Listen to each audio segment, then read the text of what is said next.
मैं फायर करूंगा, तीसरे दिन घुटने टेक देगा, फिर मैं माफिया मंगाऊंगा, फिर अपनी मर्जी का एनरिचमेंट उठाऊंगा, यूरेनियम अपनी मर्जी का कब्जा कर लूंगा।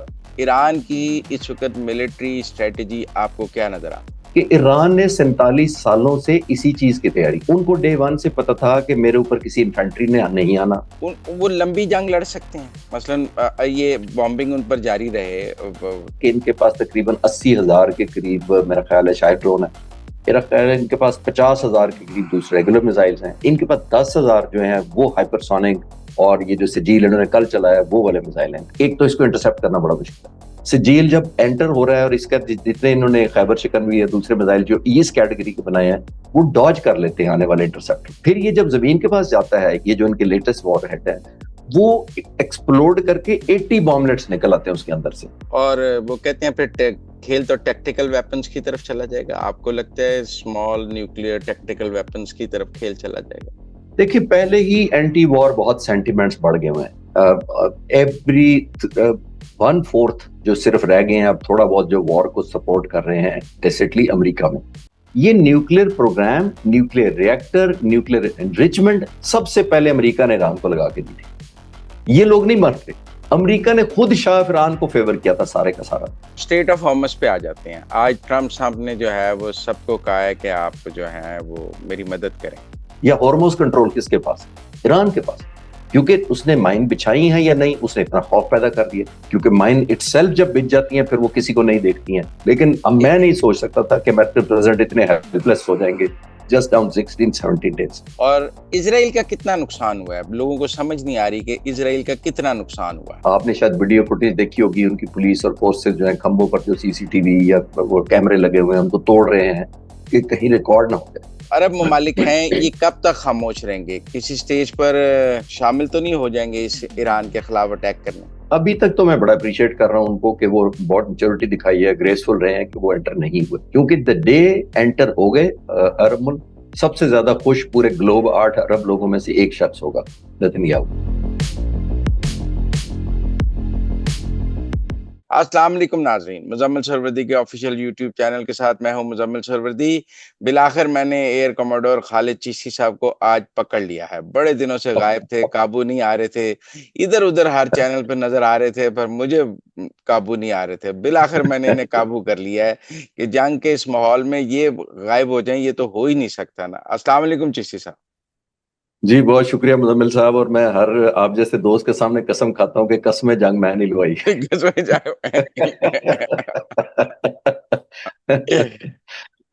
सर वो ट्रम्प कह रहा है कि मैं ईरान से बात करना चाहता हूँ, ईरान मुझसे बात नहीं करना चाहता। स्ट्रेटेजिकली आपको अब ईरान के क्या अहदाफ नज़र आते हैं जो वो सीज़ फायर के लिए तैयार नहीं? ईरान की इस वक़्त मिलिट्री स्ट्रेटेजी आपको क्या नज़र आता है? बहुत शुक्रिया आपने इनवाइट किया। स्ट्रैटेजी देखिए परफॉर्मेंस से होती है, आपकी जो वॉर की कारकर्दगी होती है और जो आपका एक अचीवमेंट होती है या जिस तरह का आप जवाब देते हैं, सारी की सारी स्ट्रैटेजी उस पर डिपेंडेंट होती है। अब वो क्यों होती है और किस तरह डिफाइन होती है? वो होती है, मैं अक्सर कहता हूं कि जो भी किसी मुल्क की पावर टू हर्ट होती है वो ही पावर टू बार्गेन हो। अब आप देखिए अमेरिका ने क्या किया पिछले 2 महीने में, 2.5 महीने जंग शुरू होने से पहले अमेरिकन प्रेसिडेंट ने सिर्फ पोस्टरिंग की थी, मैं छोड़ूंगा नहीं, मैं ऐसे कर दूंगा, हमारी इनविंसिबल है, हम इनवर्नरेबल हैं, नंबर 1 फोर्सेस हैं। वो क्या करना चाहते थे? वो बेसिकली ईरान को कह रहे थे कि मेरी पावर टू हर्ट ये है, हुँ, इसलिए मुझे अच्छी पावर टू बार्गेन दे दो। पहले जंग से ईरान नहीं माना, उन्होंने कहा आ जाए, उनको अपनी कैपेबिलिटी पता थी। हुँ, अच्छा, ईरान ने जब हिट बैक किया है तो मुश्तबा खामनाई साहब ने कल जो उनकी तरफ से शर्तें आई हैं वो अब ईरान की पावर टू बार्गेन है। और वो किस वजह से है? उनकी पावर टू हर्ट की वजह से। जिन्होंने हर्ट किया उन्होंने अब इसराइल को, अमेरिका को, मिडल ईस्ट के मुल्कों को, तो वो लगता है ईरानी लीडरशिप को कि हमारी पावर टू हर्ट भी बड़ी ठीक ठाक हो चुकी है, हम पता नहीं आगे हैं या पीछे, वो तो हिसाब दुनिया बाद में लगाएगी या हम और आप बैठ के बाद में सोचेंगे। लेकिन उन्होंने देखा कि हमारी पावर टू हर्ट भी है तो हमें अब बेहतर पैकेज मिलना चाहिए, ये वो वाला है। तो स्ट्रैटेजी ये मुझे नजर आती है बड़ी सिंपल, कि जो नहीं, अश्योरेंस ले सकते हैं। जी। वो लंबी जंग लड़ सकते हैं। मसलन ये बॉम्बिंग उन पर जारी रहे, शॉर्ट आते रहें, 200-200 जहाज आते रहें, एमओबीज लगते रहें, डेज़ी कटर पड़ते रहें, बी 2 बॉम्बर्स आते रहें। Can they afford this? देखें, अगर आप मैथमेटिक्स कहेंगे तो मैथमेटिक्स में तो बिल्कुल अमेरिका जीता होना चाहिए था, नंबर वन। एक बात क्लियर कर लेते हैं। अगर मैथमेटिक्स फेल हुई है तो वो किसी वजह से हुई है, नंबर टू। नंबर थ्री, एक और इंपॉर्टेंट बात यह है, बुनियादी तौर पे देखिए, अमेरिका ने, मैंने जैसे पिछले सवाल के जवाब में अर्ज किया कि जितनी हाइप क्रिएट की, खासतौर पर अमेरिकन प्रेसिडेंट ने खड़ी की, उन्होंने ये अपनी दुनिया को, खासतौर पे अपने लोगों को ये बता दिया कि मैं तो बहुत जबरदस्त कमाल का आदमी, हमारी फौज बड़ी जबरदस्त है। ये करने के बाद आप देखिए कि उन्होंने, अमेरिका ने अब जितनी एक्सपेक्टेशन और प्रेसिडेंट ट्रंप ने कर ली है अपने लोगों के जहनों में, उन्होंने अब जंग जीत के दिखानी, उन्होंने वॉर ट्रॉफी घर लेके जानी है। वो वर्ल्ड कप उतरे थे, अब लोगों ने वापसी पे पूछना है कि ट्रॉफी कहाँ है, नंबर वन। ईरान ने ऐसा कुछ नहीं करना, ईरान ने सिर्फ एक करना है, ईरान ने हारना नहीं है।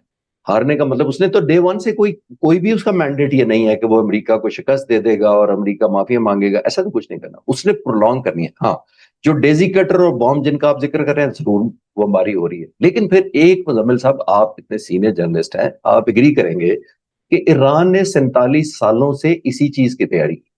उनको डे वन से पता था कि मेरे ऊपर किसी इन्फेंट्री ने नहीं आना, मेरे ऊपर आर्टिलरी के गोले नहीं गिरने, मेरे पे टैंक नहीं चढ़ दौड़ेंगे किसी मुल्क से, मेरे पे जब आएगा वो हवा से आएगा अटैक। और हवा के लिए मैं ये नहीं कह रहा कि उनकी हर चीज बॉम्ब प्रूफ है, बट बॉम्ब रेजिस्टेंट जरूर है। खासतौर पर मैं मिलिट्री हार्डवेयर की बात कर रहा हूँ जो उन्होंने प्रोटेक्ट किया। एक और बड़ी इंपॉर्टेंट बात हमें सबको जहन में रखनी चाहिए कि जो मैं नॉर्मली बात करता हूं कि आमतौर पर जो मिलिट्री जंग दुनिया में कहीं वर्ल्ड वॉर से लेके या उससे भी पुरानी जंगें दो चीजों से लड़ी जाती थी, एक काबिलियत और एक हौसला। अपनी मई 2025 की जंग देख लें, हमने काबिलियत प्लस हौसला, क्लैरिटी रखें, हमारा दो ही चीजें थी। एक बात ध्यान में रखें कि अगर आपकी काबिलियत कम है, हौसला ज्यादा है, तो हौसला कंपनसेट कर लेता है कम काबिलियत को। लेकिन अगर आपकी काबिलियत ज्यादा है और हौसला कम है, तो काबिलियत कवर नहीं करती। अच्छा, ईरान की थर्ड रेसिपी है, और सिर्फ ईरान स्पेसिफिक ही है पूरी दुनिया में जो मैं अभी तक देख पाया हूं, वो है इनको हौसला भी चाहिए, इनकी काबिलियत भी चाहिए, लेकिन वो दोनों डिपेंडेंट एक तीसरे एलिमेंट पर जो सबसे इंपॉर्टेंट है, वो है survivability of their weapons, of their leadership. Unfortunately leadership का पहला राउंड तो बहुत बुरी तरह एंड हुआ कह लें, या 50 लीडरशिप शहीद कर दिए गए, टॉप लीडरशिप, वो तो अलग बात है, वो सर्वाइव करनी चाहिए थी, लेकिन वो उसकी अलग बात करेंगे। मिलिट्री का जो हार्डवेयर है, जो इनकी हिट बैक कैपेबिलिटी है, जो रेजिस्टेंस है, उसने सर्वाइव करना है। अगर वो उसको सर्वाइव करवा लेंगे, जो कि करवा रहे हैं, अभी तक देख रहे हैं, तीसरे हफ्ते में शामिल होगी ये जंग, तो करवा पाएंगे, तो आई थिंक इन्होंने जंग, वैसे मैंने कंक्लूड करके कहूंगा कि ना जंग जीतनी है ना कोई ट्रॉफी ले जानी है, इन्होंने सिर्फ हारना नहीं। तो वो कहते अमेरिका के हैं लिए ईरान एम्बैरसमेंट तब होगी। तक लड़ सकता है जब तक उसके पास मिसाइल लॉन्चर्स हैं, ड्रोन लॉन्च कर सकता है। और उन्होंने लॉन्चर्स और उनकी ड्रोन खत्म करने हैं, उन्होंने इंटरसेप्टर खत्म करने हैं। सादा लोग कहते हैं अमेरिका के पास इंटरसेप्टर खत्म हो रहे हैं, अमेरिकन कहते हैं हम उनके मिसाइल लॉन्चर्स खत्म कर रहे हैं। आपको क्या लगता है, पहले लॉन्चर खत्म होंगे, पहले इंटरसेप्टर खत्म होंगे? ये तो गेस वर्क है। देखिए, ये तो कोई, क्योंकि डाटा तो खासतौर पे ईरान ने तो कुछ नहीं दिया, और सारी वॉर सारी डिपेंडेंट तो इसके आर्सेनल के ऊपर है कि कितना स्टॉक पाइल है, नंबर वन। जाहिर है अमेरिका ने जब हमला किया तो फिर अमेरिका के हाथ से रिजल्ट निकल जाता है। जो हमला एक दफा ऑफेंस कर देता है ना, उसकी निकल जाता है, उसके बाद रिस्पॉन्स डिपेंडेंट हो जाता है। अब रिस्पॉन्स कितना है, हाँ, ये मुझे लगता है कि इनके पास तकरीबन 80,000 के करीब मेरा ख्याल है शायद ड्रोन है। मेरा ख्याल है इनके पास 50,000 के करीब दूसरे रेगुलर मिसाइल्स हैं। इनके पास 10,000 जो हैं वो हाइपरसोनिक, और ये जो सजील इन्होंने कल चलाया वो वाले मिसाइल हैं, और वो बड़ा स्पेशल मिसाइल है मेरा ख्याल, जिसकी वजह से बहुत पेन कॉज होगी इसराइल को, और हो रही है। वो अब जो इन्होंने हाइपरसोनिक कर रहे हैं ना, आई थिंक वो बहुत डेविस्टेशन, जिसको मैं कहता हूँ पावर टू बार्गेन ज्यादा मिलेगा। वो ये करता है कि हाइपरसोनिक है, हाइपरसोनिक आसान करने के लिए आपके व्यूअर्स को मैं करता चलूं कि 10 से 15 गुना स्पीड की साउंड की जो होती है उससे ज्यादा उड़ता है, यानी 1100 किलोमीटर को हम कहते हैं कि स्पीड ऑफ साउंड है। ये तकरीबन अगर 11-10 गुना भी बड़ा है, तो ये तकरीबन सब्जेक्ट 11 से मल्टीप्लाई कर ले 1100 से, तो ये तकरीबन 14-15 हजार किलोमीटर पर आवर की स्पीड होती है इस मिसाइल की जाते वक्त। एक तो इसको इंटरसेप्ट करना बड़ा मुश्किल है। सिजील जब एंटर हो रहा है, और इसका जितने इन्होंने खैबर शिकनवी या दूसरे मिसाइल जो इस कैटेगरी के बनाए हैं, वो डॉज कर लेते हैं आने वाले इंटरसेप्टर को। डॉज का मतलब है जब वो देखते हैं कि मिड कोर्स कोलिजन की तरफ एक और वेपन आ रहा है जो मुझे मारेगा आगे, तो ये डिसीव कर लेते हैं। ये नंबर। फिर ये जब जमीन के पास जाता है, ये जो इनके लेटेस्ट वॉर हेड है, वो एक्सप्लोड करके 80 बॉम्बलेट्स निकल आते हैं उसके अंदर से। खूब समझे 80 मिनी मिसाइल्स बन जाते हैं, यानी आर्टिलरी के शेल हेड हिट करें, उनको इंटरसेप्ट करना और मुश्किल हो जाता है। तो ईरानी जब लॉन्च करते हैं, तो इसराइल के लिए सबसे बड़ा अभी लेटेस्ट जो मैं ट्रेंड पढ़ पा रहा हूं, वो रिएक्शन डिलेमा हो गया। कितने मिसाइल फरे करें और किस किस को पकड़े। जब वो नहीं पकड़े जा रहे तो जाहिर है डिस्ट्रक्शन बहुत हो रही है और डीमोरलाइजेशन बहुत हो रही है। तो I think number of piles तो डिपेंड करेगा वो कितनी स्टॉकिंग करते हैं। लेकिन ये तो आना शुरू हो गया ना कि इसराइल ने भी मेरा ख्याल है राशनिंग शुरू कर दी है, दुनिया को शोर मचाना शुरू कर दिया है। अमेरिका हर बंदा अब डेफिशिएंट है, मिडिल ईस्ट के मुल्क भी डेफिशिएंट है मिसाइलों से। वो कहते हैं हमें भी कोई इंटरसेप्टर दे दो। अमेरिका पूरी दुनिया से डिप्लॉय करना शुरू हो गया इधर उधर से। यूक्रेन बहुत खुश के खिलाफ रूस बहुत खुश है कि चले सारा माल लेके आप मिडिल ईस्ट पहुंचे और मेरी यूक्रेन से जरा वन ऑन वन सीधा काम होने दे। तो आई थिंक डायनामिक्स बहुत फ्लूइड है। आने वाला वक्त बताएगा कि सरवाइव कितना करते हैं अपने वेपन्स को और स्टॉक कितना रखा हुआ है ईरान में। और जो वो कह रहे हैं कि हम underground missile facilities, drone facilities को तबाह कर रहे हैं, आपको लगता है ईरान ने वो बनाई ऐसी हैं कि इनके बॉम्ब्स के आगे प्रूफ हैं और वो ना डेजिकेटर ना एमओबी इन सबको सस्टेन कर जाएंगी वो ड्रोन फैसिलिटीज और मिसाइल फैसिलिटीज? देखिए मदार भाई, ये जो है ना डेजी कटर वगैरह, ये आप ये पूरे ईरान पे नहीं मार सकते। 1.7 मिलियन स्क्वायर किलोमीटर का एरिया है, पाकिस्तान से तकरीबन दुगना है, इसराइल से 75 गुना बड़ा है ईरान जो है। तो ये नहीं है कि आपने यूं गोली मारी और पूरे ईरान के अंदर को आपने डेजी कटर पिला दिए। कितने हजारों डेजी कटर मारेंगे, नंबर वन। और बिल्कुल मैं इनकी स्टडी कर रहा था कि कुछ उनके रॉकेट लॉन्चर डिपेंडेंट है लॉन्चिंग, और कुछ उन्होंने, जैसे मैंने पहले सवाल के जवाब में कहा, तो उनको तो डे वन पे पता था कि इनको बॉम्ब प्रूफ नहीं बनाना तो बॉम्ब रेजिस्टेंट जरूर बनाना है।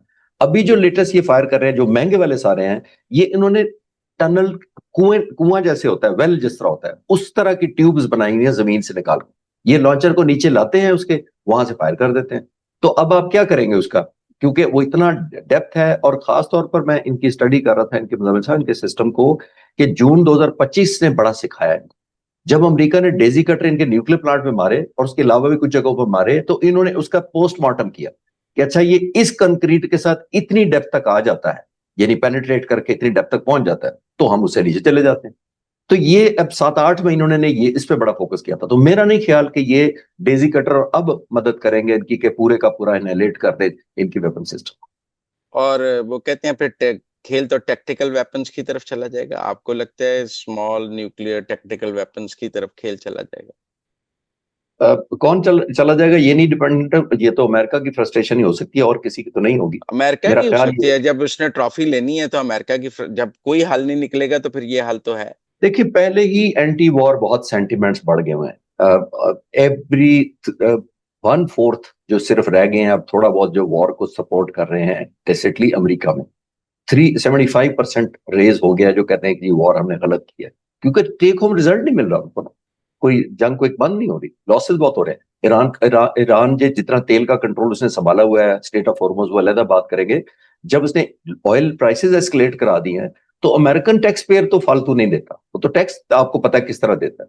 तो अगर आप ऊपर से कहें कि जंग की वजह से तेल भी महंगा हो गया तो मुश्किल है। तो आई थिंक ये डेजी कटर ये के अलावा जो अपग्रेड करेंगे ये सारे जो न्यूक्लियर और इस तरह जाते हैं वो एथिकली, अमेरिका ऑलरेडी खासतौर पर प्रेसिडेंट ऑफ अमेरिका बहुत ही एथिकली लो ग्राउंड पे चले गए हुए हैं, लोअर साइड पे हैं इस वक्त, ऑलरेडी लोग खिलाफ हैं। और ये वो शख्स है कि जो खुद कहा करता था I will bring back all soldiers, और ये तो पहले भिजवाते रहे अपने सोल्जर्स को। और क्या उन्होंने एक अंग्रेजी में कहा था कि we not been very stupid in sending people to the war. तो अब वो लोग तकरीरें चला चला के आप जैसे जर्नलिस्ट दिखा रहे हैं कि भाई ये प्रेसिडेंट ट्रम्प था जिसने वोट लिए थे, सिर्फ वैसे नहीं ऐलान किया था, उसके वोट की बुनियाद ही ये थी कि ये स्टूपिड लोग थे जो भेजते थे जंगों के लिए। तो मेरा ख्याल है फ्रस्ट्रेशन अपनी जगह है, लेकिन दूसरी तरफ एक बाइंडिंग फोर्स ये भी है कि बहुत लो मॉरल ग्राउंड पे प्रेसिडेंट ट्रम्प इस वक्त ऑपरेट कर। आप उसका चांस नहीं देखते? रूल आउट नहीं मैं कर सकता, क्योंकि जाहिर है जैसे वो हिरोशिमा नागासाकी पे किया ही था ना, उस वक्त तो जापान टोक्यो सबसे बड़ा शहर था, तो उन्होंने उनको सर्वाइव कराया था। बाय द वे उस वक्त ये जहानत उन्होंने ये की थी कि जो उनके लीडरशिप को सर्वाइव कराओ, टोक्यो को नहीं किया था उन्होंने, छोटे शहरों को किया था ताकि मैसेज चला जाए। अभी भी की थी सबर्ब में जाके अगर वो जंग बंद करने के लिए कहेंगे जी देखें हम we are coming close to Tehran. तो मैं 100% रूल आउट नहीं करता, लेकिन मैं कोई ग्रेट पॉसिबिलिटी इस वक्त नहीं देख रहा। अब स्टेट ऑफ हॉर्मस पे आ जाते हैं। आज ट्रम्प साहब ने जो है वो सबको कहा है कि आप जो है वो मेरी मदद करें, जिसमें सब मुल्कों ने उनको इनकार कर दिया। हालांकि मुल्कों का स्टेक भी है, फिर भी वो आने के लिए तैयार नहीं है। हुर्मुस खुलाया जा सकता है या नहीं खुलाया जा सकता?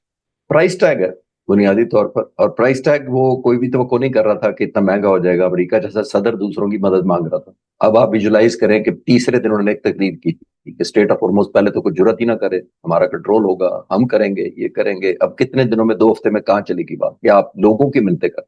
अब ये टाइम आ गया इटली और फ्रांस पैसेज के लिए रिक्वेस्ट अमेरिका से नहीं कर रहे स्टेट ऑफ हॉर्मस, वो ईरान से कर रहे हैं। That shows the control that Iran has, एक बात। और ये दूसरी बात इंपॉर्टेंट, मैं अक्सर बात करता हूँ कि देखिए मतलब साहब बुनियादी तौर पर सी के ऊपर समंदर, खासतौर पर अब स्टेट ऑफ हॉर्मस तो और ज्यादा रिफाइंड एरिया, छोटा सा एरिया। अब दो तरह की कैटेगरीज होती हैं, दो तरह की, यूं समझें कि टर्म यूज करते हैं हम, एक सी डिनायल होता है और एक सी कंट्रोल होता है। सी डिनायल ये होता है कमजोर मुल्क जो कुछ ना कर सके, वो माइन वगैरह कर देता है, ऐसी चीज कर देता है कि जैसे पोllute कर देता है, पूरा टैंक में जहर डाल दिया, ना आप पानी पिए ना मैं पानी पी, तो उस तरह उसको कहते हैं सी डिनायल। इतने ज्यादा माइंस कर दें कि किसी के काम ना रहे वो, तो see denial is a lower category of freedom. Upper category positive sense में बेहतर कंट्रोल है सी कंट्रोल। सी कंट्रोल होता है जिसके अंदर मैं अपनी मर्जी का समंदर इस्तेमाल करूंगा, आपको नहीं करने दूंगा। अब आप स्टेट ऑफ हॉर्मस का आप देख लें किसके हाथ में है ये सी कंट्रोल, या हॉर्मस कंट्रोल किसके पास है? ईरान के पास। क्योंकि उसने माइन बिछाई है या नहीं, उसने इतना खौफ पैदा कर दिया, क्योंकि माइन इटसेल्फ जब बिछ जाती हैं फिर वो किसी को नहीं देखती हैं, एक्विस्टिक वो सिग्नल पिक करती हैं, वो एक्सप्लोड कर देती हैं। अच्छा, अब इस वक्त जो है वो ईरान का बहुत डोमिनेंस है, खास तौर पर स्टेट ऑफ हॉर्मस में, मेरा ख्याल है। और अमेरिका की बेबसी नजर आ रही है कि दुनिया की नंबर 1 नेवी लेके वो इतने एयरक्राफ्ट कैरियर ला के, पहले 1 2 3 ला के, डिस्ट्रॉयर्स खड़े करके, पूरी एयर पावर उनके पास है, एयर डोमिनेंस उनके पास है, और लोगों की मिन्नतें कर रहे हैं कि जनाब वो मेरी मदद करो, और कोई जवाब ही नहीं दे रहा। कल से तो मेरा ख्याल एक्नॉलेज भी नहीं किसी ने खत कर जवाब दिया कि जनाब हम आपने जो दरखास्त किया हमने ये सोचा उस पर। तो ये एक डिलेमा है इस वक्त, उनको कुछ टेक अवे नहीं। एक और जो उन्होंने कल खार को उस पे जो आइलैंड पे मारा है, तो मेरा अब कल मुझे किसी खर्ग ने पे, पूछा कि वो क्यों खर्ग मारा, आइलैंड पे, जी जो खर्ग आइलैंड। जी खल आइलैंड पे, तो कल क्यों मारा है उन्होंने? मेरे नजर में अब 16वें 17वें दिन जाके मारा है उन्होंने, इसलिए मुजम्मिल साहब मेरा मानना यह है कि वो तो वॉर बूटी थी उनकी, वो तो समझ रहे थे कि ईरान हमने कब्जा कर लेना है, उसके बाद हमारा ये आइलैंड हो जाना है, इसके बाद क्योंकि सबसे ज्यादा एक्सपोर्ट इसी आइलैंड से होती है, तेल ईरान की तरफ से होता है, तो कल हमारा कब्जा होगा, तो ये तो वॉर ट्रॉफी हमारी छोटी सी नजर आ रही है। जब उन्होंने अब देखा कि वो तो कंट्रोल ही नहीं हो रहा है ईरान, तो अब उसको प्रोहिबिटिव स्ट्राइक उन्होंने कन्वर्ट किया है प्रोहिबिटिव प्राइस की तरफ, कि आपको प्राइस देनी पड़ेगी, हम आपको आपका सोर्स सब बंद कर देंगे। तो ये है वॉर ऑफ नर्व्स या वॉर ऑफ मूव्स है। जैसे चेस बोर्ड पर आप एक मूव करते हैं वो दूसरा मूव करता है, लेकिन अब मैं नहीं सोच सकता था कि अमेरिकन प्रेसिडेंट इतने हेल्पलेस हो जाएंगे जस्ट डाउन 16-17 डेज। और इसराइल का कितना नुकसान हुआ है? अब लोगों को समझ नहीं आ रही कि इसराइल का कितना नुकसान हुआ है। देखिए, इसराइल ने तो पाबंदी बड़ी सख्त लगा दी। आपने शायद वीडियो फुटेज देखी होगी, उनकी पुलिस और फोर्सेस जो है खंभों पर जो सीसीटीवी या वो कैमरे लगे हुए हैं उनको तोड़ रहे हैं कि कहीं रिकॉर्ड ना हो जाए, उनका कहीं रिकॉर्डिंग ना हो जाए लॉसेस क्या, क्योंकि रिकॉर्डिंग अगर हो जाती है वो लॉसेस हैं, वो ईरान को अगर लॉसेस पहुंच जाते हैं तो एक आपको बॉम्ब डैमेज असेसमेंट मिल जाती है अपनी, यानी कि जब हमने 100 बॉम्ब मारा है इसका मतलब है 70-75 ठीक लगे, यानी आपको परसेंटेज या एलिमेंट ऑफ एक्यूरेसी पता लग जाता है। तो उन्होंने सारे सीसीटीवी तोड़ रहे हैं, वीडियो शायद बनाने नहीं दे रहे, अगर किसी ने अपलोड किया तो 5 साल कैद है। तो ये इटसेल्फ शो करता है, जबकि सीएनएन और दूसरे नुमाइंदे ईरान में अलाउड है। क्या मतलब है उसका? इसका मतलब है इनको तो किसी डिस्ट्रक्शन का खौफ नहीं है, आप दिखाते रहे, लेकिन इसराइल को बहुत ज्यादा। इसराइल को तो लोग, मुजम्मिल साहब, पहले ही बड़े शाये हैं वॉर से। शाये वॉर से मैंने ये नहीं दूसरों पर इंपोज करने की शाये नहीं है वो तो गाजा उन्होंने 2.5 साल से कर रहे हैं, लेकिन वो अपने ऊपर होते हुए तो कभी उन्होंने देखा ही नहीं है। ये जो नई जनरेशन इसराइल में है, इन्होंने जंग कब देखी है? इसराइल ने जंग 67 में और 73 में अरब इसराइल के खिलाफ जो जंग लड़ी थी, उसके बाद कौन सी जंग हुई है? और वो भी डोमिनेंस इन्होंने पहले दिन ही क्रिएट कर ली थी, पूरे अरब मुल्कों की एयरफोर्स पहले दिन ग्राउंड कर दी थी। तो उसमें नई नस्ल ने तो पिछले जो 50 साल के हो गए हैं उन्होंने भी जंग नहीं देखी हुई, तो उनके लिए तो बड़ा अनयूजुअल है कि हमारी बमबारी कैसी हो रही है, सरों पर गिर रहे हैं, टनल में या हाइडआउट्स में रात को सोना कैसा लगता है, दवाइयां शॉर्ट कैसे होती हैं अस्पताल में, और स्कूल और कॉलेज और इंफ्रास्ट्रक्चर की बिल्डिंगें कैसे गिरती हैं बॉम्ब। तो आई थिंक ये न्यू ईरान के लिए नॉर्मल है, जो बहुत परेशान कर रहा है, इसी वजह से वो आने नहीं दे रहे।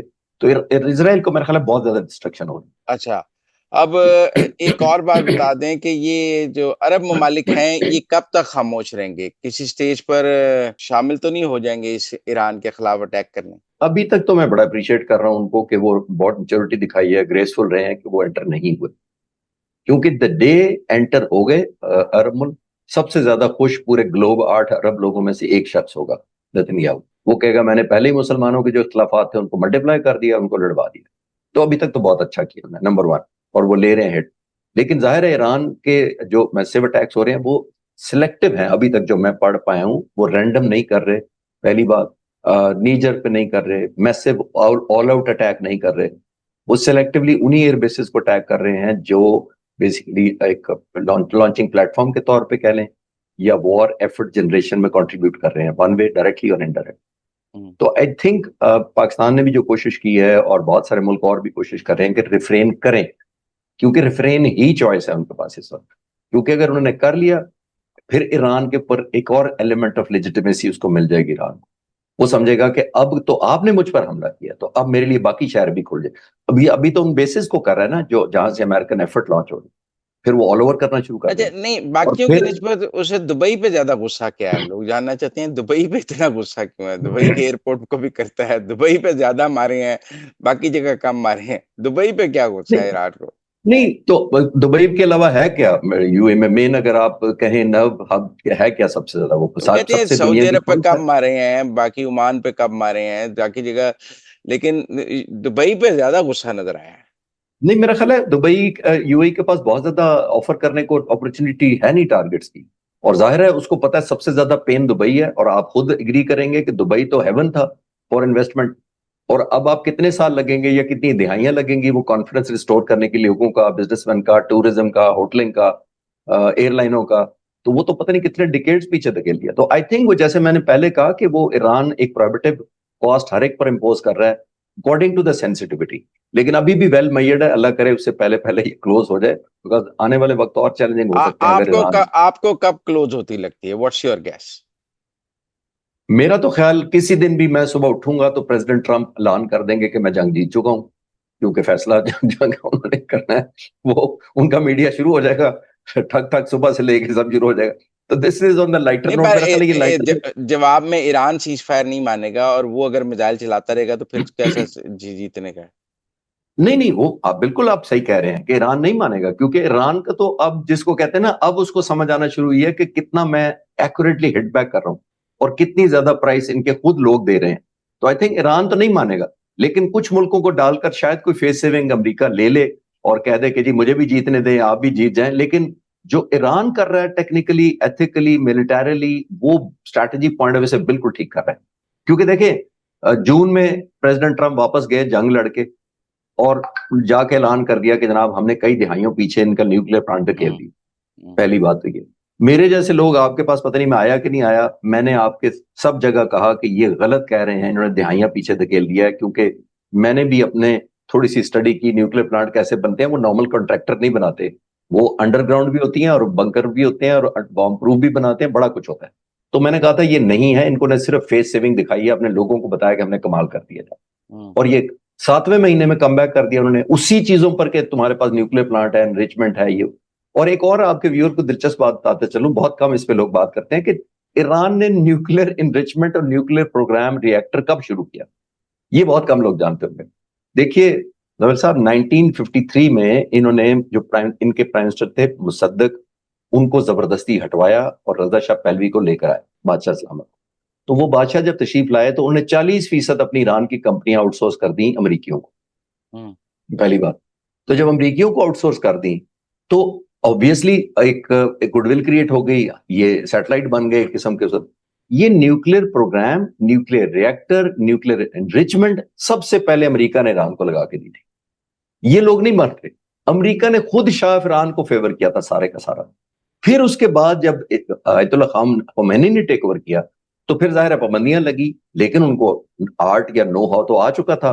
फिर उन्होंने कोरिया और दूसरे मुल्कों की तरफ रुजू किया कि वो जनाब हमें न्यूक्लियर कंटिन्यू करें। तो ये तो अमेरिका का लगाया हुआ पौधा है, बड़ा हो गया तो अमेरिका को बुरा लग रहा अच्छा, अब एक और है, शुमाली कोरिया ने कोई बैलिस्टिक मिसाइल है। चलाए हैं जापान की तरफ, आपने उसको देखा है? वो क्या है, पैसिफिक में क्या हो रहा है? अभी उन्होंने डिटेल्स तो नहीं बताई, लेकिन वो हर, जिसको होते हैं ना टाइमिंग्स देख के, हर मुल्क शायद अपनी अपनी सिग्नलिंग कर रहा है, क्योंकि अच्छा। वो जब, हाँ जी, वो सिग्नलिंग है, पोस्चरिंग है, एक शो ऑफ स्ट्रेंथ पावर है।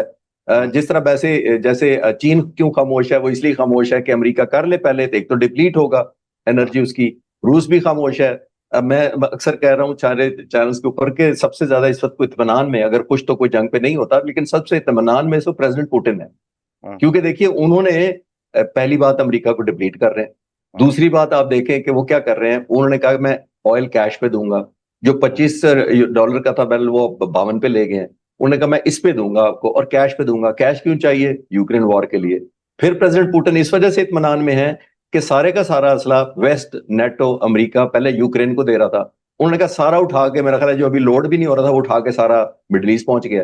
तो प्रेसिडेंट पुतिन भी बहुत खुश है। चाइना इसलिए खुश है कि उसके पास सबसे अच्छा तेल है दुनिया का। वो ईरान से लेता है रोजाना की बुनियाद पर 1.38 बिलियन बैरल एवरी डे। ये ईरान का 80% एक्सपोर्ट है, पहली बात। और वो चीन की सिर्फ 13% रिक्वायरमेंट पूरी करता है, बाकी वो रूस से करता है, सेंट्रल एशियन स्टेट से करता है, और पाइपें लगाई हुई है। सबसे जो इस वक्त कंफर्ट जोन में ऑयल के लिए वो चीन है। तो रूस के पास वैसे ही ज्यादा है। चीन को एक और एडवांटेज बहुत बड़ा है। चीन कह रहा है कि मैं कल को मुझे ताइवान पे अटैक करना पड़ा तो एक प्रेजेंस सेट हो गई है। आपने कह दिया कि चढ़ दौड़ेगी जिस पर। तो आई थिंक ये डायनामिक्स जो आपने कोरिया से शुरू किया, मैंने थोड़ा रशिया और चाइना को इसलिए डालिया कि सबके कॉन्फ्लिक्टिंग इंटरेस्ट है, सबके सब अपने जिसको कह रहे हैं ना एनवायरमेंट क्रिएट कर रहे हैं अपनी फेवर की। नहीं, अब जो वो कहते हैं ईरान के हमें इंटरनेशनल ऐसी गारंटी चाहिए कि दोबारा हमला नहीं होगा। मुझे तो वर्ल्ड में कोई ऐसी गारंटी देता ट्रम्प की या अमेरिकन की नजर नहीं आता। वो तो नया प्रेसिडेंट आता है, वो पिछली बात मानता नहीं है। तो ये गारंटी तो दी नहीं जा सकती कि अमेरिका दोबारा हमला नहीं करेगा नेक्स्ट 50 इयर्स में, नेक्स्ट 30 इयर्स में कोई आई हमला नहीं। ये तो आई एग्री। फिर सीज फायर तो नहीं हो सकता। नहीं, गारंटी तो कोई भी नहीं देगा मेरा ख्याल है। और अगर कोई गारंटी की वॉयलेट करेगा तो फिर क्या कम बैक करेगा कोई? आज जो रूस और चीन अगर गारंटी दे भी दे तो आया वो करेंगे कि हमला हुआ तो हम आके हम अमेरिका पे हमला कर देंगे? बहुत मुश्किल है। आपकी बात ठीक है, लेकिन एटलीस्ट टर्म्स तो अनाउंस करने के लिए अच्छा आइडिया है कि जी आप गारंटी दें। एक देखिए मुजम्मिल भाई, ये तो एलिमेंट ऑफ एम्बैरेसमेंट कॉज कर रहा है ना ईरान अमेरिका के लिए। इस अपनी एडवांटेजेस पोजीशन दिखा रहा है कि जनाब अब मैं सीज फायर करूंगा तो फिर गारंटी दो अपनी। ये तो जिसको मार रहा हो, जिसको मार पड़ रही है, उसी को आप कहते हैं ना कि आइंदा तुम करोगे तो नहीं। ये तो वो वाली डिग्री चल रही है ना कि ऐसा लग रहा है कि ईरान हावी है और वो कह रहा है कि अच्छा बंद करो, वो कहता है नहीं पहले गारंटी दो कोई। तो मैंने शुरू में आपको कहा ना पावर टू हर्ट और पावर टू बार्गेन वाली जो मैंने बात की थी, पावर टू हर्ट इस वक्त तो ईरान की नजर आ रही है। मैं पावर टू हर्ट अमेरिका की भी बहुत है, उस पर तो मैं डिनाई नहीं कर रहा कहीं। मैं ये परसेप्शन तो नहीं दे रहा कि सिर्फ ईरान ही कर रहा है। लेकिन अमेरिका क्या करे? 1500 उनके सिविलियन शहीद कर दिए, 150 बच्चियां शहीद कर दी। मैंने अभी एक अपनी पॉडकास्ट अपलोड की है अपने चैनल पे। उसमें मैंने मुजम्मिल साहब एक वाकया जिक्र किया है कि मैं एक दफा सड़क पे जा रहा हूँ अमेरिका में। एक सड़क के ऊपर लिखा हुआ था speed limit 25 miles, deaf child area. अब जरा इमेजिन करें, आपका डेफ चाइल्ड है तो स्पीड कम करें, क्योंकि आप हॉर्न बजाएंगे तो बच्ची सुन नहीं सकेगी या बच्चा सुन नहीं सकेगा। एक बच्चा जो डेफ है सिर्फ, अपना बच्चा तो इतना अजीज है आपको, लेकिन यहां बच्चियां 160 अजीज नहीं है। और आप कहते हैं पता नहीं किसने मार दिया। पहले आपने कहा ईरानियों ने मारा, और मेरे और आप जैसे लोगों ने जब जूम किया तो हमने टॉमाहॉक मिला लिया कि तो टॉमाहॉक फायर हो रहा है इस, और किस एरिया में टॉमाहॉक है ही नहीं किसी के पास। तो फिर सबने कहा कि प्रेसिडेंट ट्रम्प ने कहा अच्छा अच्छा शायद पता नहीं देखते हैं ये। तो एथिक्स और मोरालिटी तो हो नहीं रहे, लेकिन आने वाले जंगों में मेरा ख्याल है अच्छा, सीज फायर की जो बात। मजीद बमबारी से ईरान क्या लूज कर सकता है आपके ख्याल में? What potential targets now US has in Iran? Iran के अंदर उसके पास अब क्या है तबाह करने के लिए? वो देखिए, वो तो स्पोर्ट्स स्टेडियम भी नहीं छोड़ रहा। उसका वॉर फाइटिंग से क्या ताल्लुक है? एक स्पोर्ट्स स्टेडियम से एक स्कूल का क्या ताल्लुक है? मतलब मैं यही तो अर्ज कर रहा हूं कि जब एक एलिमेंट ऑफ फ्रस्ट्रेशन हो जाए एक ऐसे शख्स के। देखिए, मैं वेनेजुएला से शुरू करता हूं, मैं उससे बेहतर समझा पाऊंगा बात को जो मैं कहना चाह रहा हूं। देखिए, वेनेजुएला जब हुआ था ना, तो मैंने अपना आप सोचा था, मैंने कहा कि ये इसमें जो मिलिट्री स्ट्रैटेजी मैंने नेशनल डिफेंस यूनिवर्सिटी में पढ़ी या पढ़ाई या और कॉलेजेस में पढ़ी पढ़ाई, तो उसके अंदर मैंने एक खतरा महसूस किया था और वही मटीरियलाइज हुआ है। आई विश मैं आपके प्रोग्राम में कह चुका होता ये। मैंने उस वक्त ये सोचा था कि ये जो इन्होंने रातों रात 2-4 घंटे में प्रेसिडेंट वो वेनेजुएला को उठाकर उसकी बीवी को उठाकर अमेरिका पहुंचा दिया, ये एक बहुत मिसलीडिंग किस्म का एक एडवेंचर हुआ है या वॉर की कॉन्फ्लिक्ट कह रहे हैं, जो भी कह रहे हैं इसको नाम दो। वो इस वजह से कि जब आपको इतनी क्विक विक्ट्री मिलती है तो लीडर पॉलिटिकल खासतौर पर समझना शुरू कर देते हैं कि ये तो एपेटाइजर था, ये तो मैंने बाएं हाथ से कर लिया तो मैं दाएं से क्या कर सकता हूं। फिर वो मेन मेन्यू ऑर्डर करते हैं। मेन मेन्यू ईरान है। ये मिसलीडिंग था उस वक्त भी। लीडर ये समझना शुरू कर देते हैं कि फौज का सॉल्यूशन या मिलिट्री की एप्लीकेशन हर जगह, हर मकसद और हर वक्त के लिए सूटेबल होती है, और वही आपके सामने था। अच्छा, ये कह रहे हैं अमेरिकी बहरी बेड़े भी वो कहते हैं वो उनको भी नुकसान पहुंचा है। आपके पास ऐसा कुछ है? अमेरिका के क्या नुकसान आते हैं? अगर मैं आपसे पूछूं कि what America has lost so far, तो हाउ विल यू से 1 2 3 4 5? देखिए, मैं तो फैक्ट बेस्ड बातें करूंगा जितना वेरीफाई हुआ है इस वक्त। अगर मैं पोजीशन देख रहा हूँ अब्राहम लिंकन की, जो दुनिया का one of the best fleet था, इनका मान था, प्राइड था, F-35 उस पे है, 75 टोटल जहाज फाइटर खड़े हैं, 5,500 क्रू उस पे आता है, 4.5 एकड़ की एक जमीन है समझे, समंदर के ऊपर फ्लोट करती हुई। तो इतना बड़ा एक मिनी सिटी लेके फिर रहे थे ये लोग। तो उसको तो 250-300 किलोमीटर, जो मैंने आखिरी देखा था जंग से पहले, वहां तक ले आए। अब उसको सुना है को 1,500 किलोमीटर दूर लेके हैं। लेटेस्ट मैं नहीं ट्रैक कर पा रहा कि अभी कहाँ है। तो क्या मतलब है उसका? मुझे भी जो खबर आई थी, मुझे भी उसमें सच आई लगती है कि एयरक्राफ्ट कैरियर आप वॉर जोन से बाहर के लिए तो नहीं होता, वो तो वॉर जोन के लिए अंदर होता है। और वो आप जैसी नेवी जिसके पास 75 जहाज के अंदर ग्राउलर है जो जैमिंग करते हैं, इलेक्ट्रॉनिक वॉरफेयर, और ब्लाइंड कर देंगे सारे राड को, वो कर चुके हैं ऑलमोस्ट। फिर भी आप पीछे ले गए उसका। ये कंफर्म करती है कि वो हिट हुआ है, जो मैंने भी सुना कई जगह। और मेरा ख्याल है क्योंकि वो इतनी दूर है और जाहिर है वहां ना मीडिया पहुंचता है, उन्हीं की मर्जी है जब वो ऐलान करेंगे। अब काफी सारे इंडिपेंडेंट सोर्सेज कह रहे हैं कि एयरक्राफ्ट कैरियर डैमेज हुआ है। और जो बेसिस हो रहे हैं वो तो रोजाना के आप तो देख ही रहे हैं, जो लॉन्चिंग प्लेटफॉर्म है मिडल ईस्ट में हो या जॉर्डन में हो या बाकी कई मुल्कों में, आई थिंक उन्होंने रीच अपनी दिखा दी है। तो काफी ज्यादा उनको इंफ्रास्ट्रक्चर का डैमेज हो रहा है। लेकिन अनफॉर्चुनेटली क्योंकि मीडिया मोस्टली वेस्ट के हाथ में और अमेरिका की, इसलिए हम तक वो बातें पहुंचती नहीं। और ये जो कह रहे हैं कि उनके फ्यूल वाले 5 जहाज भी तबाह किए हैं ईरान ने, वो भी ठीक है? वो डिनाई तो कर दिया है, लेकिन पॉसिबिलिटी इसलिए है कि वो आइडियल प्लेस है। पूरे एरिया में उनको एयर रिफ्यूलिंग चाहिए थी, क्योंकि उन्होंने जिस तरह यूरोप में डिप्लॉय किया है, इंग्लैंड में अपने फाइटर जहाज डिप्लॉय किए हैं, ओमान में किए हुए और जॉर्डन में किए हैं। मवाफाक एयरबेस पर 52 फाइटर जहाज खड़े थे। तो मवाफाक से आने और जाने के लिए पॉसिबली लगता है कि रिफ्यूलिंग की जरूरत होती है फाइटर जहाज, नंबर वन। तो चांसेस तो हैं कि वहां खड़े होंगे। अब जैसे मैंने कहा कि क्योंकि एक्सेस नहीं देते, तो इसलिए उसको रूल आउट, एक किस्म का एक ऑल टुगेदर यस और नो में नहीं किया जा सकता। अच्छा, आपको लगता है कि इकोनॉमिकली ईरान ये जंग हार जाएगा तो इकोनॉमिक कोलैप्स की तरफ चला जाएगा लंबी जंग के नतीजे में, या आपका ख्याल है कि मिलिटरीली भी सर्वाइव कर सकता है और इकोनॉमिकली भी सर्वाइव कर सकता है? अमेरिका की बात कर रहे हैं? ईरान की बात। देखिए, ईरान तो बहुत पीछे चला गया, इसमें तो कोई शक नहीं। इंफ्रास्ट्रक्चर भी बहुत पीछे चला गया, इकोनॉमी उसके बहुत पीछे चली गई है। सिर्फ उसने, मैंने शुरू पहले सवाल के जवाब में कहा कि ईरान ने सिर्फ हारना, जीतना नहीं है, इसलिए हारना भी नहीं है। अब हारने की डेफिनेशन अपनी अपनी हो सकती है। अभी भी वो ऑयल बेच रहा है, चाइना को बेच रहा है। अगर वो टेसिट उनको पैसे कर रहे होंगे तो सस्टेन तो कर सकता है। लेकिन जाहिर है कई दहाइयां पीछे चला जाएगा इंफ्रास्ट्रक्चर पॉइंट ऑफ व्यू से, लीडरशिप के पॉइंट ऑफ व्यू से। एक जो उन्होंने इतना ज्यादा मिलिट्री एक डेवलप की थी, नेवी उनकी बहुत स्ट्रांग थी, एयर बेसिस उनके जितने थे वो हिट हो चुके हैं, न्यूट्रलाइज हो चुके हैं। तो सेटबैक तो बहुत लगा है, इसमें तो कोई शक नहीं। लेकिन एंड ऑफ द डे उन्होंने देखना है बारगेन कैसी रही, टेक होम क्या है। टेक होम अमेरिका की एम्बेरसमेंट है, अमेरिका की जो मिथ तोड़ दी उन्होंने। और मैं पहले दिन से कह रहा हूं कि जब, और तीसरे दिन से मैं कह रहा हूं, आज तो ऑलमोस्ट 17-18 दिन होने, मैंने तीसरे दिन से मुजम्मिल साहब कहा था, परफॉर्मेंस देखते हुए अमेरिका की और इसराइल की, कि जब भी जंग बंद हुई, ये वो अमेरिका नहीं रहेगा जो अमेरिका जंग से पहले था, और ये वो इसराइल नहीं रहेगा जो जंग से पहले था। मैं क्या थर्ड डे से तब्दील? कह रहा हूं। क्या तब? जो जोम था, जो रोब था, देखें, चले सादा कर देते हैं, बिल्कुल सादा। एक मोहल्ले का एक बदमाश है, फिल्मों में जब हम देखते थे, वो पूरी फिल्म में बदमाश रहता है। लेकिन आप जैसा मेरे जैसा उठ के जब एक चपेड़ मार देता है ना, तो वो खत्म हो जाता है साहब उसकी बदमाशी। तो ये वो वाली मोहल्ले बदमाशी है, चाहे उसके पास क्लशन कोफ है या नहीं है। मोहल्ले ने देख लिया कि खालिद चिश्ती ने थप्पड़ मार दिया, उसके बाद वो बदमाशी उसकी निकल जाती। ये वही हुआ है बेसिकली। ये थोड़ी मैं कह रहा हूं कि अमेरिका क्लैप्स कर जाएगा, हुकूमत क्लैप्स, वो तो आने वाला वक्त बताएगा।